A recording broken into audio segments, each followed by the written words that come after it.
You won't believe what happened when my son invited me to Christmas dinner after a whole year of silence. I thought it would be simple, laughter, hugs, maybe a gift or two. But what happened next left me stunned, heartbroken, and yet completely changed everything. There were secrets I didn't know, lessons he needed to learn, and a moment that flipped our relationship upside down. By the end of that night, nothing was the same, and I realized sometimes distance isn't punishment, it's a test. Stay with me, because what unfolded will shock you and touch your heart.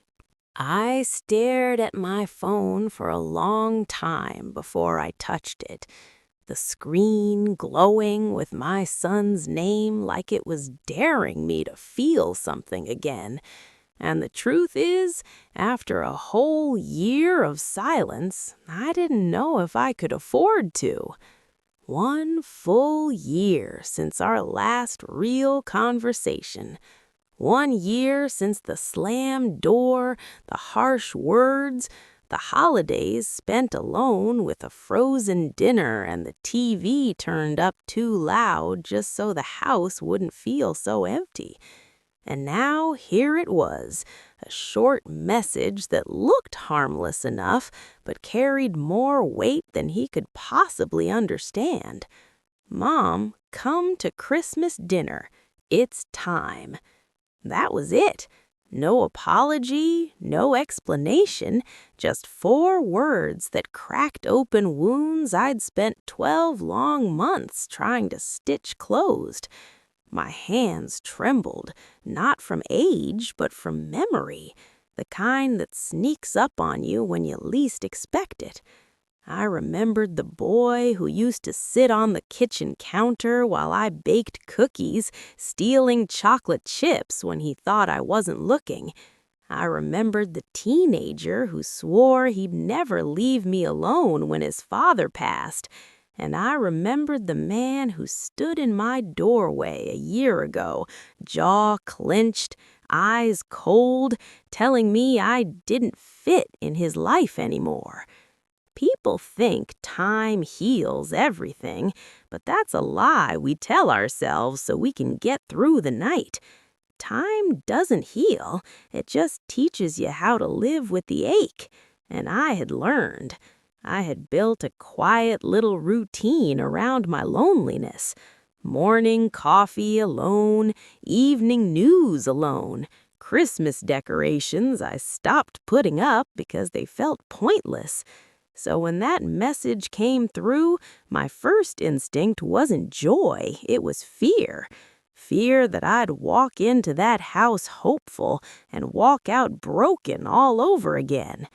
I imagined the table, the polite smiles, the unspoken tension hanging thicker than gravy.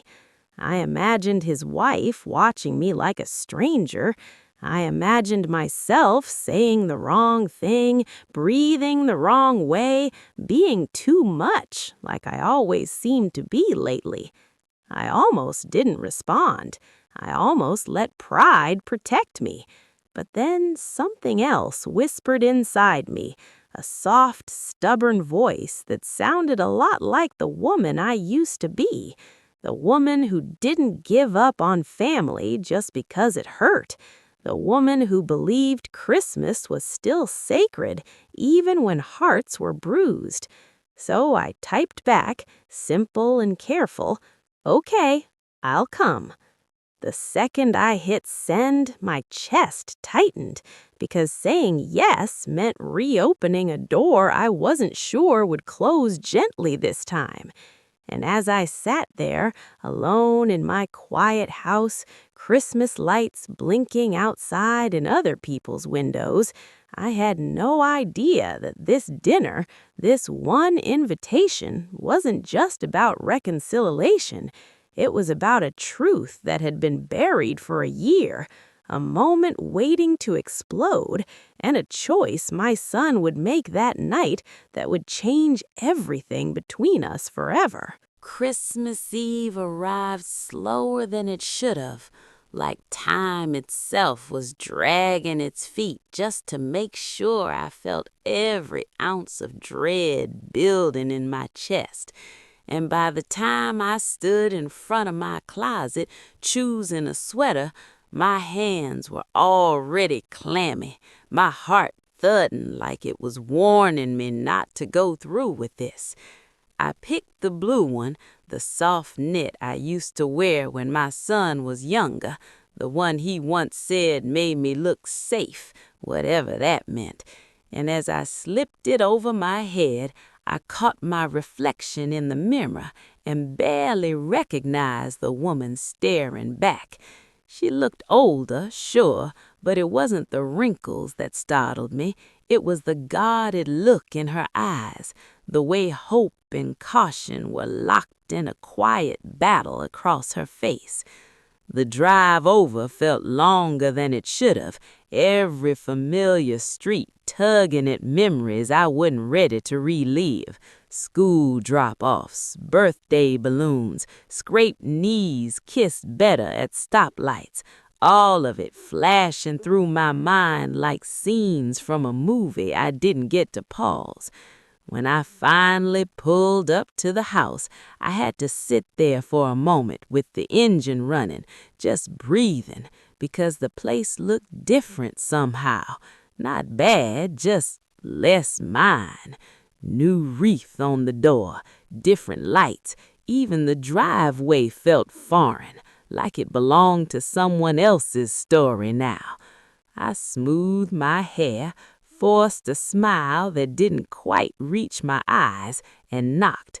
The door opened almost immediately, and there he was, my son, taller than I remembered, broader somehow, with lines on his face that hadn't been there a year ago.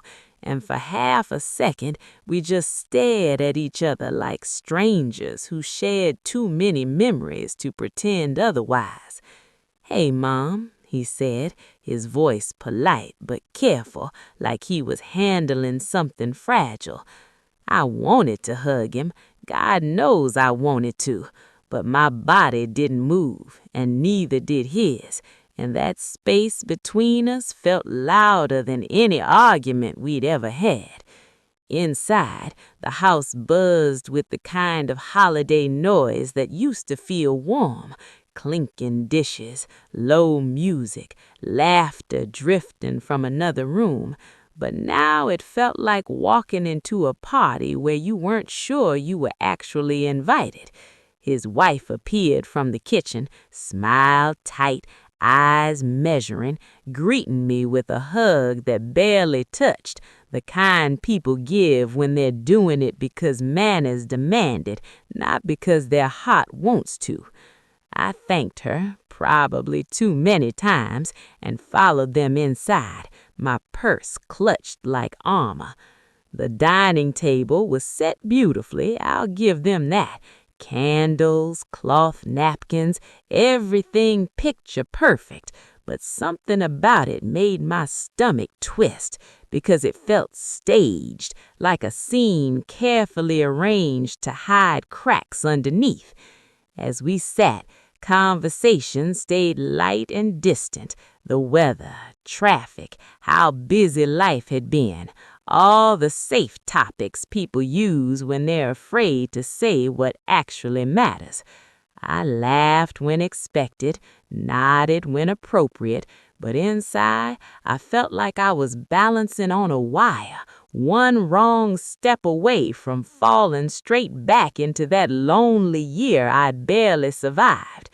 And then, somewhere between the salad and the main course, I noticed it.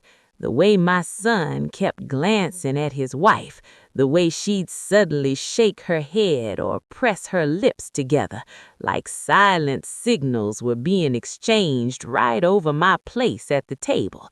It made my chest tighten. I'd seen that look before, back when my husband and I disagreed in front of the kids. The look that said, "Not now." The look that said, "Don't say it yet." That's when I realized this dinner wasn't just about mending fences. It was about something they were bracing for, something they hadn't told me. My appetite vanished, fork hovering uselessly over my plate as my thoughts raced. Had something happened? Was my son sick? Were they moving? Or worse, was this an ambush dressed up as Christmas cheer? I tried to tell myself I was imagining things, that after a year of silence my nerves were just shot, but the tension kept creeping higher, wrapping around my chest like invisible hands. Finally, my son cleared his throat, that same nervous habit he had as a kid before admitting he broke a window or failed a test, and my heart sank because no mother ever forgets that sound. "Mom," he said, setting his fork down, eyes locking on to mine with an intensity that made the room feel too small. "We need to talk about something tonight." The music seemed to fade, the candles flickered, and in that moment I knew this dinner was about to turn into something I wasn't prepared for. Something that would force all the unspoken hurt, all the buried resentment, and all the fragile hope I'd carried into this house straight into the open. And as I sat there bracing myself for whatever words were coming next, I had no idea that what he was about to say wouldn't just test my heart, it would challenge everything I thought I knew about my place in his life. The room went so quiet after my son said those words, "There's something we need to talk about," that I could hear the faint hum of the refrigerator down the hall, that low mechanical sound suddenly louder than my own breathing. And for a split second I wondered if this was how bad news always arrived, slipping in politely before ripping your chest open. I folded my napkin slowly, the way I used to when I needed to steady myself, and looked at him, really looked at him, noticing how his jaw tightened, how his eyes flicked down to the table like he was bracing for impact, and that's when I knew whatever he was about to say had been rehearsed, argued over, maybe even delayed until tonight, because Christmas had always been my soft spot. "Okay," I said quietly, my voice sounding steadier than I felt, because mothers learn early how to hold themselves together even when their insides are shaken.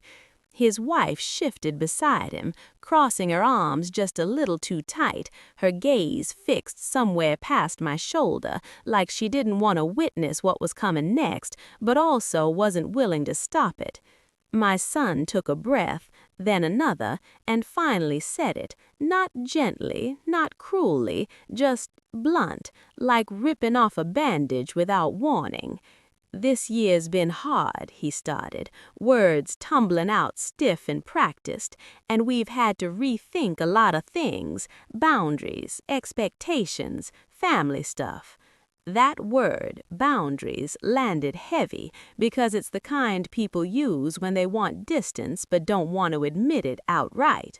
My fingers curled into my lap as he went on, explaining how after last year, the argument, the silence, the choices he said he had to make, they decided it was healthier to keep space, and my heart thudded painfully because I hadn't known space could feel this cold. I wanted to interrupt, to remind him that I hadn't walked away on purpose, that I'd waited by the phone longer than my pride could justify, but something in his eyes told me this wasn't a conversation, it was a statement. Then he said the part that cracked something inside me. "We're not sure," he continued, voice low, "that things can ever go back to how they were." There it was, the sentence no parent ever prepares for.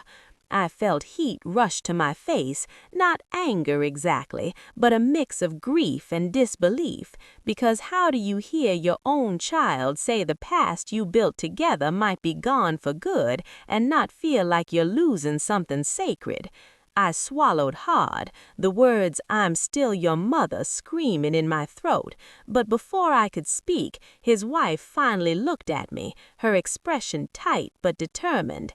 "We're trying to build something stable," she said carefully, like she'd practiced saying it without sounding unkind, "and that means making choices that are best for our family.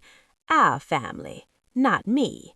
I nodded slowly, because arguing in that moment felt useless, and honestly, I was still trying to understand what exactly they were asking of me, or taking from me. That's when my son added, almost as an afterthought, "So we think it's best if visits are planned, limited, no surprises." Limited, planned, controlled. Each word chipped away at the fragile hope I'd walked in with, the hope that this dinner was an olive branch instead of a line drawn in the sand.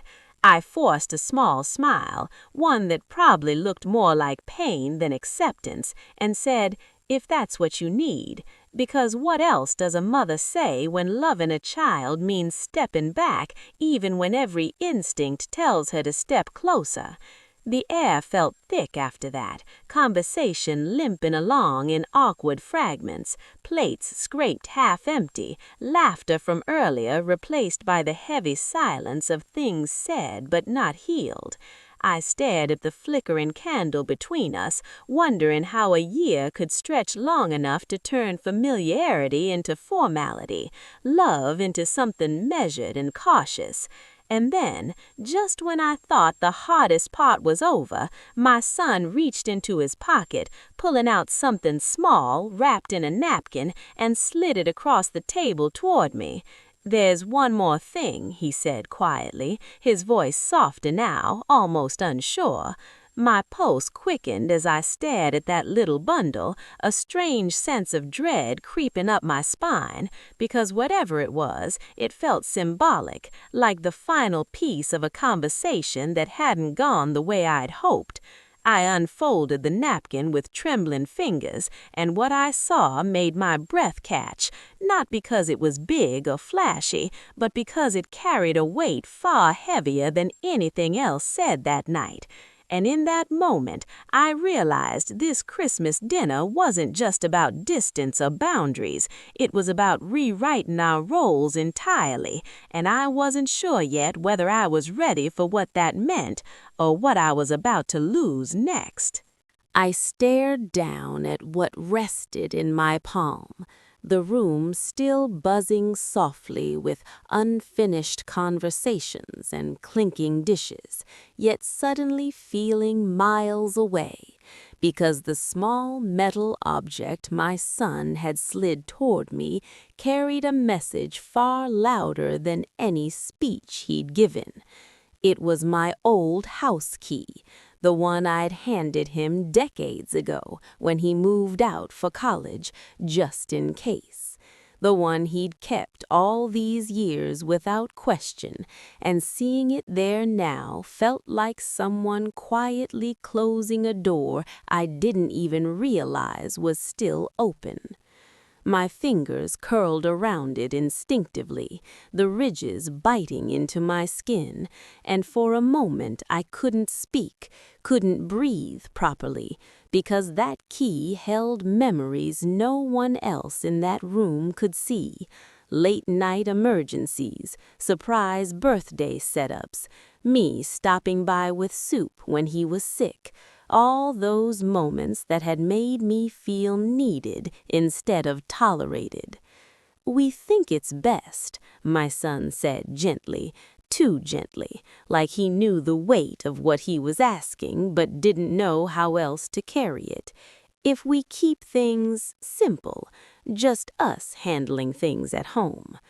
I nodded slowly, my throat tight, because the truth is, nothing makes you feel older faster than being told you're no longer necessary in places you once belonged. His wife shifted again, clearly relieved the words were finally out, and added something about privacy, about independence, about how this didn't mean I wasn't welcome, just that things would be different now. Different. That word again, sneaking in like a promise but sounding more like a warning. I wanted to ask when exactly different had started meaning less, but I didn't, because I could already feel myself shrinking inside, folding into that familiar role of the mother who swallows hurt so her child doesn't have to choke on guilt. I placed the key back into the napkin carefully, as if it were fragile, and slid it toward him, forcing a calm smile that probably didn't reach my eyes. "I understand," I said, even though I wasn't sure I did, even though understanding didn't make it hurt any less. The candle flickered between us again, casting shadows across his face, and for a second I saw the little boy he used to be, the one who clung to my leg on his first day of school, terrified I'd leave him there, and I wondered when the fear had flipped, when I became the one who didn't belong anymore. Conversation picked up awkwardly after that, his wife asking about my drive, about the weather, about safe topics that didn't scrape against exposed nerves, while my son busied himself clearing plates like movement might erase the tension. I answered politely, but my mind drifted, replaying the last year like a slow, painful film reel. The argument that started it all, how small it seemed at first, how quickly it turned into distance, how silence crept in and made itself comfortable. I realized then that this dinner hadn't been an olive branch. It was a checkpoint, a reset of rules I hadn't agreed to but was expected to accept. And just when I thought the evening couldn't sink any deeper into quiet discomfort, my son's wife reached across the table and placed a neatly wrapped box in front of him, whispering something I couldn't hear. He hesitated, glanced at me, then pushed it toward her instead. "Go ahead," he said softly. She smiled, stood up, and began passing out gifts, one for him, one for the kids, little laughs and thank yous filling the space. And then she skipped me, completely. No pause, no explanation, just moved on like my place at that table didn't come with expectations anymore. The room went still again, and this time it wasn't just awkward, it was sharp. My chest tightened, embarrassment mixing with heartbreak, because even though I hadn't expected much, I hadn't expected nothing. "Oh," I said lightly, trying to brush it off. "That's okay, really." But my voice wobbled just enough to betray me, and my son froze, realization dawning across his face too late. "Mom," he started, but his wife cut in quickly, saying something about keeping Christmas simple this year, about focusing on immediate family, about how they hoped I'd understand. Immediate family. The words echoed painfully, and I nodded again, because nodding was easier than crying at their table, easier than admitting that being invited back only to be reminded of your distance hurt worse than staying away altogether. I gathered my coat soon after, making excuses about the long drive and early morning, and they walked me to the door, polite, careful, unsure. My son hugged me, brief, stiff, and whispered, "We'll talk more soon." But I could hear the uncertainty in his voice, like even he didn't know what that meant anymore. As I stepped outside into the cold night air, the sound of laughter drifting faintly from inside after the door closed, something inside me shifted, not hardened, not broken, just clearer. Because standing alone on that porch, clutching my purse and the key I'd just given back, I realized I had spent a year blaming myself for the distance, when maybe there were things my son hadn't told me yet, choices made without me, truths hidden behind politeness, and deep down I felt it stirring, that quiet certainty that this story hadn't been over, that Christmas dinner wasn't the end of my role in his life, and that what I was about to learn next would force him to see me not as an inconvenience, but someone whose absence carried consequences he never expected. The drive home felt longer than usual, not because the roads had changed, but because my thoughts kept circling back to that table, that key, that skipped gift, and the quiet way my place had been rewritten without my consent. And I gripped the steering wheel tighter than I needed to, blinking against tears I refused to let fall until I was safely alone, because there's something about crying in your own driveway that feels less humiliating than breaking down in front of people who no longer know what to do with your pain.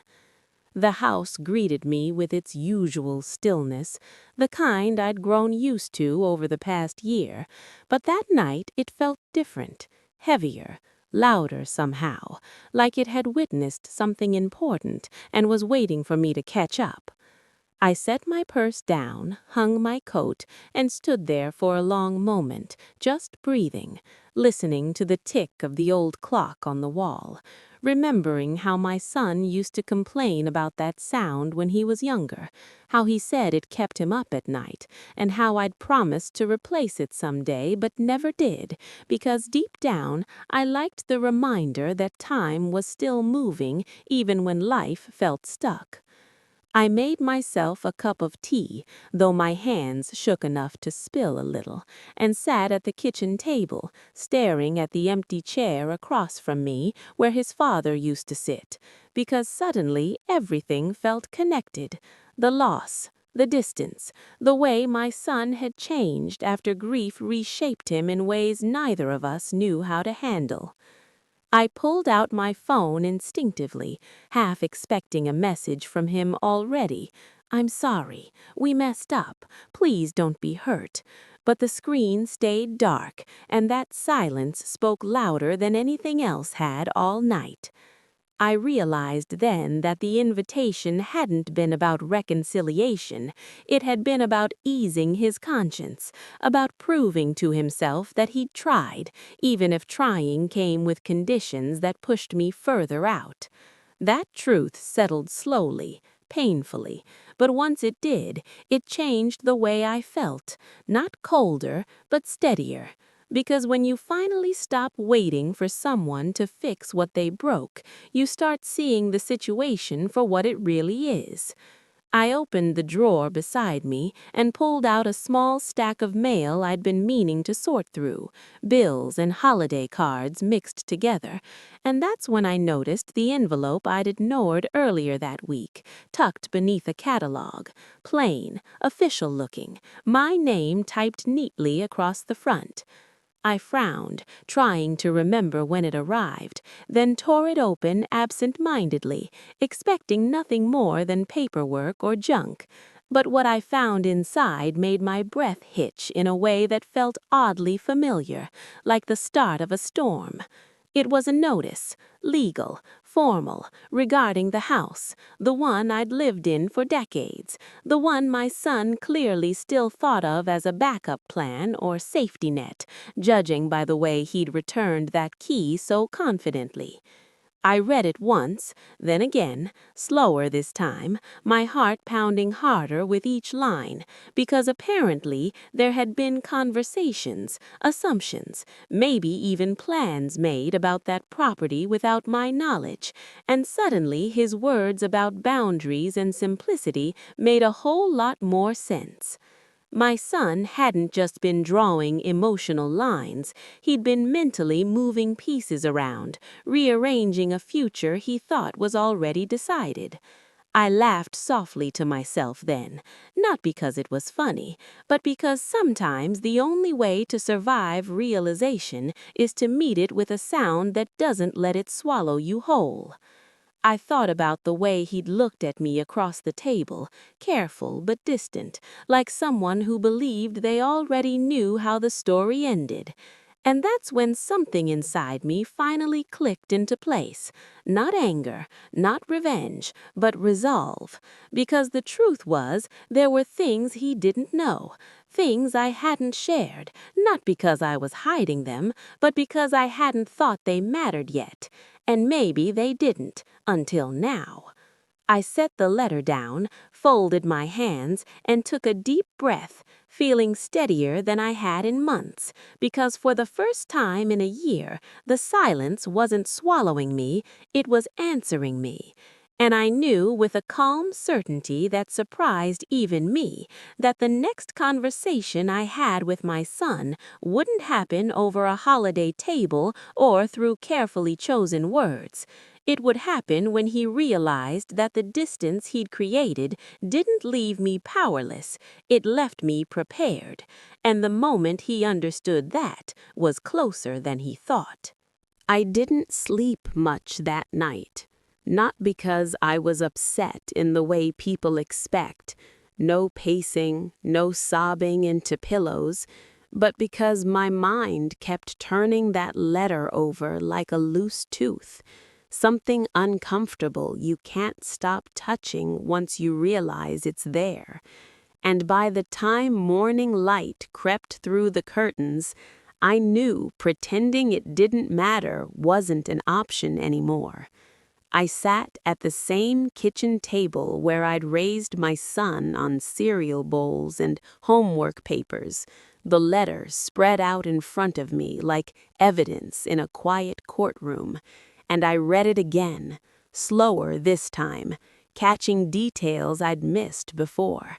Legal language about property evaluation, inquiries made on behalf of interested parties, and phrasing that made it painfully clear someone had been planning around me instead of with me. My chest tightened, not with betrayal exactly, but with disappointment, because I'd spent my whole life teaching my son honesty mattered, that you didn't move pieces on a chessboard unless everyone knew the rules, and here he was doing just that, probably telling himself it was practical, probably convincing himself it was for the best.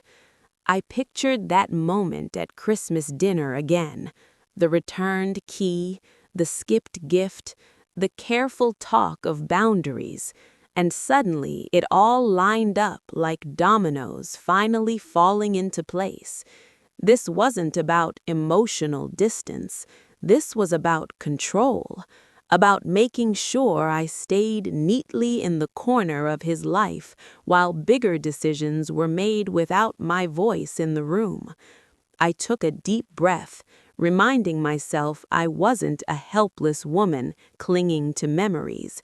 I was a grown adult who had navigated loss, grief, and survival long before my son ever questioned my place. I picked up the phone and made a call I hadn't planned to make until later in the year, one I'd been putting off because it felt too final. And when the voice on the other end answered, warm, professional, familiar, something inside me steadied. We talked quietly, carefully, and the more details I shared, the clearer it became that what I suspected wasn't paranoia or overthinking. There had been assumptions made, steps taken, and while nothing was finalized yet, the intention was unmistakable. When I hung up, my hands were calm for the first time since Christmas Eve, because knowledge has a funny way of settling you. Once you know where you stand, fear loses its edge.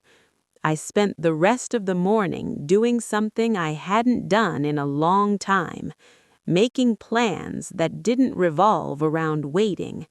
I organized documents, pulled out folders, reread things I'd signed years ago without imagining they'd matter again, and with every page I felt myself returning, not to anger, but to clarity. Around noon, my phone buzzed, and my son's name lit up the screen, like the universe had decided timing was no longer optional. I let it ring twice before answering, not out of spite, but because I needed him to hear the steadiness in my voice when I spoke. "Hey, Mom," he said, trying to sound casual, though I could hear the tension beneath it. He mentioned the drive home, asked if I'd gotten back safe, then stumbled awkwardly into something about hoping I wasn't upset, about how the evening had been a lot. I listened quietly, letting him talk, because sometimes people reveal more when they think they're smoothing things over. Finally, when there was a pause, I said gently, "I got a letter." Silence followed, thick, telling silence, and in that moment I knew everything I needed to know. "What letter?" he asked, a little too quickly. I explained, calmly, what it was about, how it mentioned inquiries, evaluations, plans, and with every word his breathing grew heavier, his voice losing that confident edge I'd heard so clearly at the dinner table. "Mom, it's not what it sounds like," he said, the phrase every child uses when they realize they've stepped somewhere they shouldn't have. I didn't raise my voice, I didn't accuse, I just said, "Then tell me what it is." And that's when the truth started to crack through, hesitant at first, then spilling out in pieces, about discussions he'd had with his wife, about worries for the future, about assuming I'd eventually move, downsize, need help, about thinking it made sense to plan ahead. Plan ahead, without asking, without telling, without considering that maybe I wasn't ready to be written into someone else's outline. When he finished, the line went quiet again, and I let it sit there, because sometimes silence is the only response strong enough to make someone really listen. "I raised you better than this," I said, finally, not angry, just firm, and I could hear the weight of that sentence land on him harder than any yelling ever could. He apologized then, really apologized, not the quick kind meant to end a conversation, but the kind that comes from realizing you've underestimated someone you love. But even as he spoke, I knew this wasn't resolved. Apologies don't rewind actions. They don't erase intentions. And as I set the phone down afterward, looking around the house that held my entire adult life, I understood something important. This wasn't just about my son learning a lesson. It was about me deciding what came next. And whatever that was, it would no longer be shaped by fear of losing him, because the moment he tried to quietly move on without me, he forced me to move forward on my own terms, and the way that choice would land on him would change our relationship forever. After that phone call ended, I didn't feel the rush of relief people expect when truth finally comes out. Instead, there was a deep, quiet stillness, the kind that settles in when you realize a chapter has closed, whether you were ready or not. And for the first time in a long while, I understood that I didn't owe anyone another explanation of who I was or what I needed.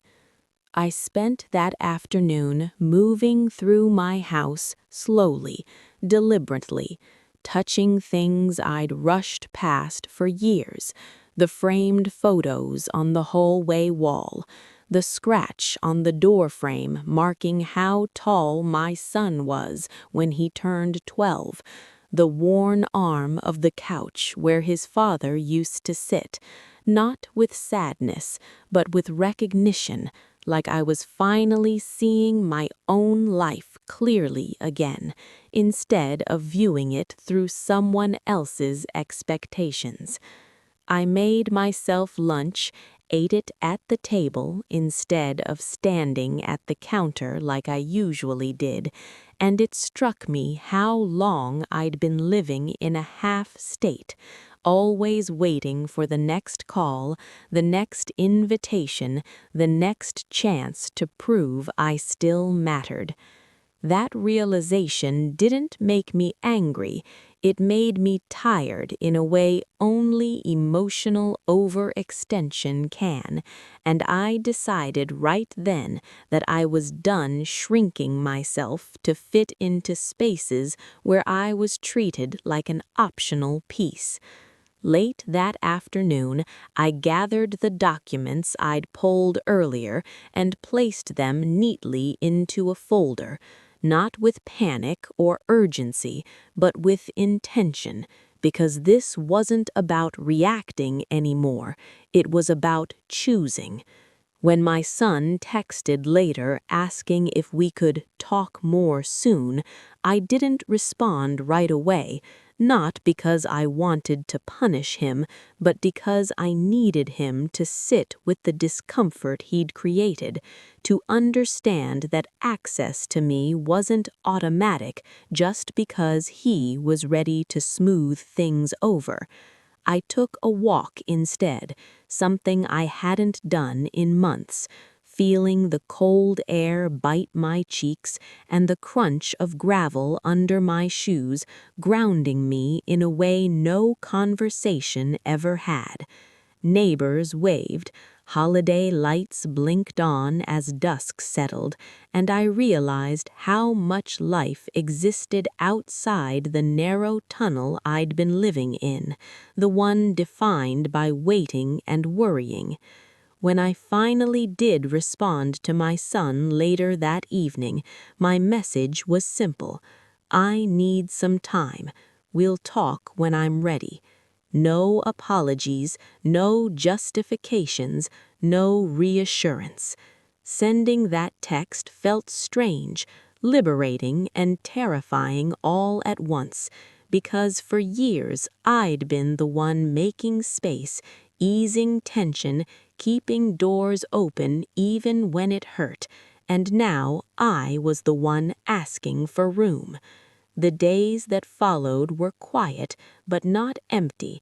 I filled them with small, steady things, cleaning out closets, donating clothes I no longer wore, cooking meals that felt like comfort instead of obligation, and with each passing hour I felt more like myself and less like a role someone else had assigned me. My son called again, left a voicemail this time, his voice softer, unsure, saying he missed me, saying he hoped we could figure things out, and for the first time I didn't feel the urge to rush toward that hope. Instead, I listened carefully, hearing the difference between missing someone and understanding them. I realized then that love without respect turns into obligation, and obligation eventually turns into resentment, a lesson I didn't want either of us to learn the hard way.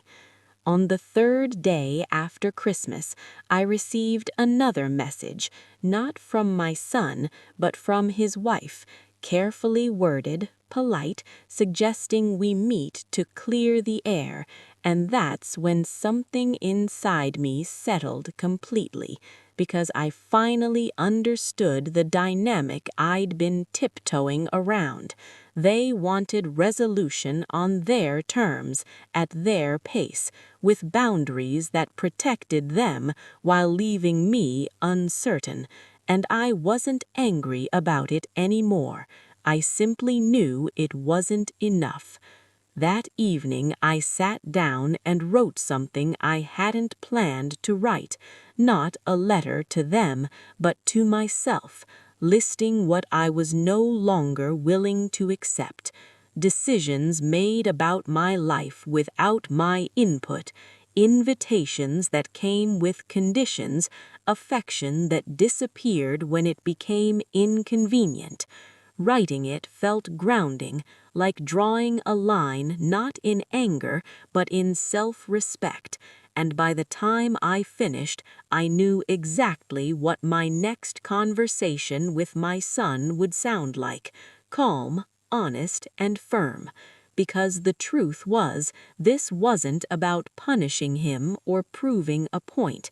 It was about showing him that the woman he thought he could quietly manage was still the same woman who raised him, capable, thoughtful, and stronger than he remembered. And when that conversation finally happened, he wouldn't just hear my words, he'd feel the shift. Because the moment I stopped explaining myself was the moment everything between us began to change. When we finally sat down together again, it wasn't at their house or mine, but at a quiet little cafe halfway between us, the kind of neutral ground that already said more than words ever could. And as I watched my son walk in, scanning the room like he wasn't quite sure what version of me he was about to meet, I realized how rarely children expect their parents to change, especially not in ways that demand accountability.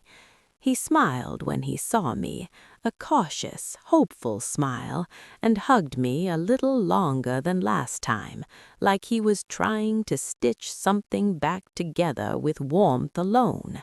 But I didn't rush to reassure him. Instead, I waited until we were seated, coffee cups between us like a boundary we both understood. He started talking first, apologizing again, explaining how things had spiraled, how stress.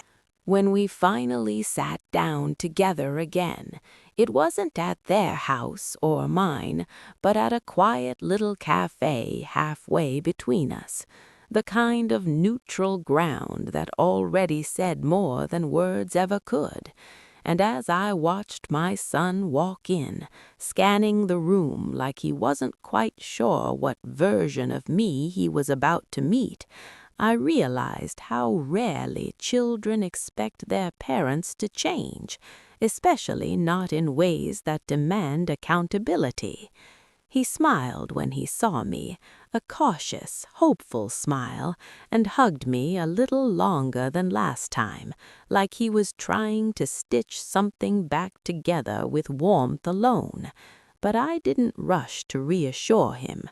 Instead, I waited until we were seated, coffee cups between us like a boundary we both understood.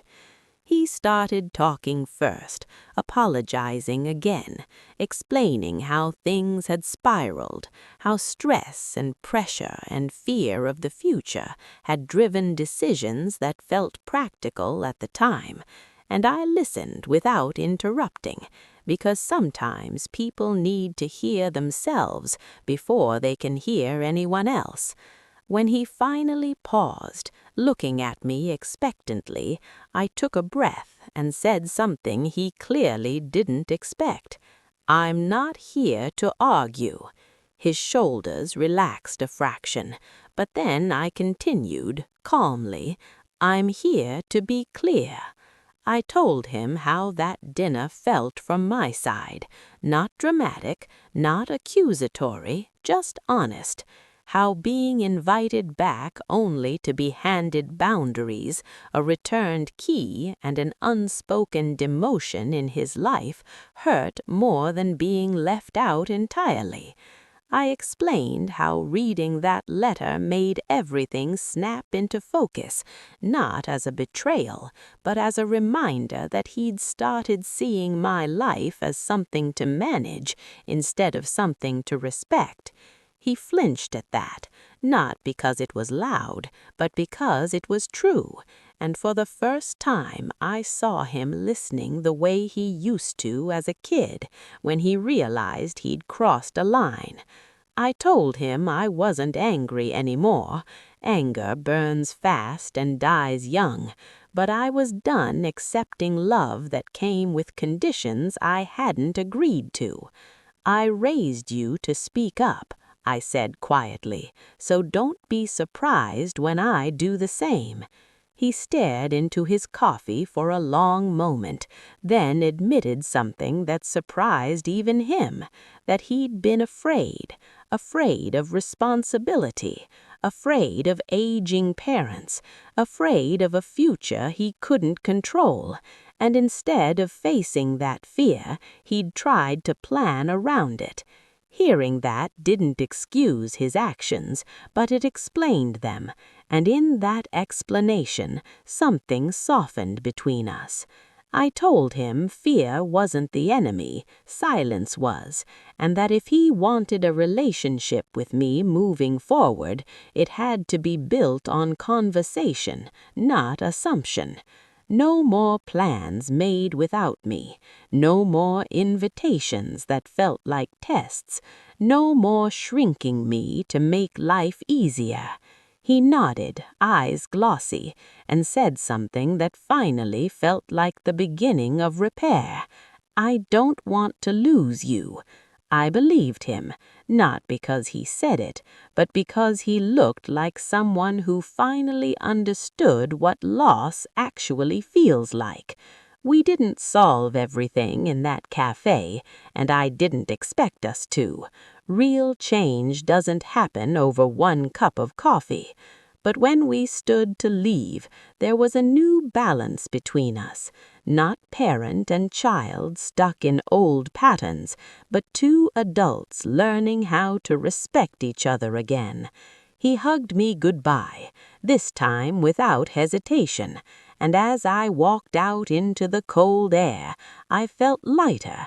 Not because everything was fixed, but because the truth had finally shifted the ground beneath us. And I knew then that the next step wouldn't come from confrontation or silence, it would come from action, because words can open a door, but only follow-through keeps it from slamming shut again. And what my son chose to do next would prove whether this conversation was just another moment or the start of something lasting. The days after that cafe conversation unfolded slowly, almost cautiously, like the world itself was waiting to see whether my son meant what he said, or if those words would fade the way so many careful promises do once life gets busy again. And I didn't chase updates or reassurance because I'd already said my piece. The rest was on him. I focused on my own routine, keeping busy in ways that felt intentional instead of distracting, and it surprised me how much peace came from not constantly checking my phone for signs that I still mattered. Then, 3 mornings later, there was a knock at my door. Not a text, not a call, but an actual knock, and when I opened it, there stood my son, hands shoved into his jacket pockets, looking nervous in a way I hadn't seen since he was a teenager waiting to confess a mistake. He didn't launch into apologies or explanations. Instead, he asked if he could come in, and the fact that he asked, really asked, told me more than any speech ever could. We sat at the same kitchen table that had witnessed decades of our life together, and he pulled out a folder, setting it gently between us like something fragile. Inside were copies of documents, revised and corrected, along with a written statement clarifying that no decisions regarding my home or future would be made without my direct involvement, consent, and presence. Not now, not ever. I needed you to see this, he said quietly, not just hear it. My chest tightened, not with pain this time, but with something closer to relief, because this wasn't about undoing the past, it was about changing the pattern. He told me he had difficult conversations with his wife, uncomfortable ones, about assumptions they'd made together and lines they'd crossed without realizing how deeply it affected me, and he admitted it hadn't been easy, that pushing back felt scary, that standing up for me meant standing against his own fear of the future. I listened, not interrupting, noticing how different this felt from Christmas dinner, where words had been delivered like conclusions instead of invitations. When he finished, he looked at me and said something that shifted everything. "I don't want you to feel like you have to earn your place in my life." That sentence landed hard because I hadn't even realized how much I'd been doing exactly that. I told him trust wouldn't rebuild overnight, that healing takes time and consistency, and he nodded, not defensive, not rushed, just accepting, and that acceptance told me he finally understood that repair isn't something you demand, it's something you demonstrate. Before he left, he hugged me, a real hug, warm and steady, and for the first time in over a year, it didn't feel like we were clinging to something fragile. It felt like we were standing on something solid again. After he drove away, I sat alone for a while, letting the quiet settle, realizing that reconciliation doesn't always come with fireworks or grand gestures. Sometimes it arrives quietly through effort, humility, and the willingness to change course. But even then, I knew this wasn't the end of the story yet, because forgiveness isn't just about the past, it's about how the future unfolds from here. And as hopeful as I felt, there was still one final truth I needed to face, one last decision that would determine whether this renewed connection became a lasting bond or simply another pause before old habits crept back in. Because love can reopen doors, but only boundaries keep 'em open. And the way I chose to move forward next would define not just my relationship with my son, but the life I was finally ready to claim as my own. By the time the next Christmas rolled around, I understood something I hadn't the year before. Healing doesn't announce itself with fireworks. It sneaks in quietly through consistency, respect, and the courage to keep showing up differently. And when my son called me that December, not with an invitation wrapped in obligation, but with a simple question, "Mom, what would make Christmas feel good for you this year?" I knew we had crossed into new ground. I didn't rush to answer. I didn't soften my needs. I told him the truth. I wanted honesty. No surprises, no silent rules, and no moments where I'd feel like a guest in my own family. He didn't argue. He didn't negotiate. He just said, "Okay," and meant it. We decided to spend Christmas morning together at my house, not as a favor, not as a compromise, but as a choice. And when he arrived that day with his family in tow, he didn't knock like he wasn't sure he belonged. He walked in with familiarity, warmth, and something else I hadn't felt in a long time: respect. The house felt alive again, not because of decorations or music, but because there was ease in the air, the kind that only comes when no one is bracing for impact. At the table, gifts were exchanged without hierarchy or awkward pauses. Laughter came easily, and when his wife handed me a carefully wrapped box and said, "We wanted you to have this," there was no tension behind her words, just sincerity. But the real gift wasn't inside that box. It was the way my son looked at me throughout the day, checking in without hovering, listening without correcting, letting me be present without trying to manage the moment. At one point, while we were cleaning up, he caught my eye and said quietly, "I'm glad you're here." Not like a formality, but like a truth he'd almost lost.